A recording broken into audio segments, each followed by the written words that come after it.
Yeah. Blackjack. Life is like a game of cards. It's not what you dealt, but how you play it.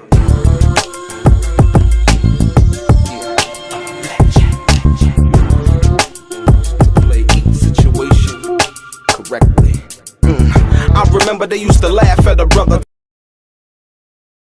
Welcome back, guys. Welcome back. It's your boy Delray Richardson, platinum artist, platinum songwriter, StraightGameTV. Hit the subscribe button, the bell notification. Thanks for all of the thumbs up. Continue to give me those. It helps the channel. But more importantly, we're going to get right into it. This question here comes from Jeff from Buffalo, New York. Jeff said he asked me, was Tupac a fake thug? Somebody who was perpetrating and trying to represent and be something that he wasn't? And I'll say to Brother Jeff, absolutely not. Tupac was a child of evolution. If you understand, not just the growing up as a Black Panther or in that environment, but we all have beginnings, middles, and we all gonna have an ending. And so for Tupac, I think a lot of it was more of him being protected by his mom because she knew what the hard life was like because she lived it. You know what I mean? She lived this type of nomad lifestyle where they would move from here to there based on a lot of the times running from the FBI. You know what I mean? And trying to stay above the radar, if you will. And so from that perspective, I think Tupac was a child well versed in a lot of things, and he learned a lot of things fast. He was an avid reader, so therefore he was articulate and you knew how to use his words. But more than anything, like I said, his how he evolved as a child, and then to as a poet, as an artist, as an actor, all of those things made him that which we admire today. And that's why a lot of people talk about him. Like I said, I was blessed to have known him personally. We hung out and all of those things. And like I said, once again, I'm always going to say it, I sold 1 million records with him. And so from that perspective, I can accurately speak on, because we would talk about, various things, like nothing about really like music or nothing like that, but just about life. Like I said once before, we would talk about the fact that, he had someone else's last name, and I also held someone else's last name that wasn't really my father. And so those things we had in common, like, being, him being back in Maryland and me being from Maryland. And like I said, that's where we actually met the first time. All of those things that we would talk about, other than, that, the gang or just being tough. And, I could ask him a question and it wouldn't come from the place of, him feeling like he had to, he felt threatened, or like, I was out to expose him or anything like that.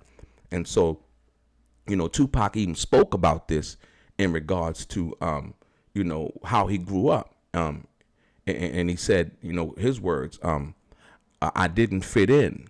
I was an outsider. I dressed like a hippie. They teased me all the time. I couldn't play basketball. I didn't know who basketball players were. I was a target for the street gangs. They used to jump me and things like that. I thought I was weird because I was writing poetry and I hated myself. I used to keep it a secret. I was really a nerd.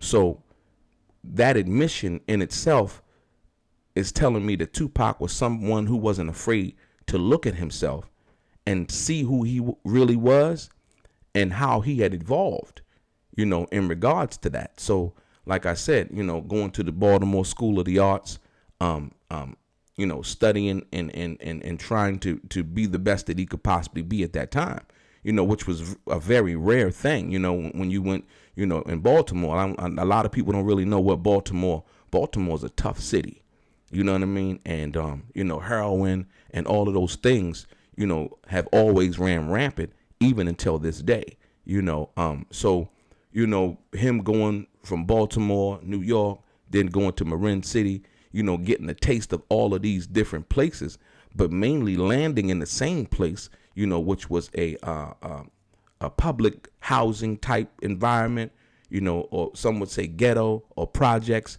you know what I mean? It honed him to be the person that he would become. So I like to say, Tupac, the Nerd, Tupac, the Nerd, versus the number 2, Pac, the Thug. And so he grappled with that, and that was a constant struggle for him. But like I said, he became the great artist, poet, actor that we know him today because of his humble beginnings, being a nerd, learning from the streets, learning from street dudes, hanging around gangsters. And that was a part of the whole appeal to, I think, Haitian Jack and hanging with them, really trying to pick up on, parts of the life that he hadn't really experienced, but could meet people and they were involved with that lifestyle. Not that it was a good thing, but that's something that he felt like he needed to be around, to become accustomed to, and to learn about. And then, the same thing with Suge Knight, in Death Row, that same thing. But I think he got a little too far in with that because, like I said, sometimes you can lose your way and get sucked in, with that lifestyle. But at the end of the day, ultimately, he became the great artist that we know now. You know what I mean? And speaking of that, and with the thug life thing and becoming or the quintessential representation or representer of, the lost and downtrodden, people of the ghetto, black men and women, or, Mexican, it really didn't matter.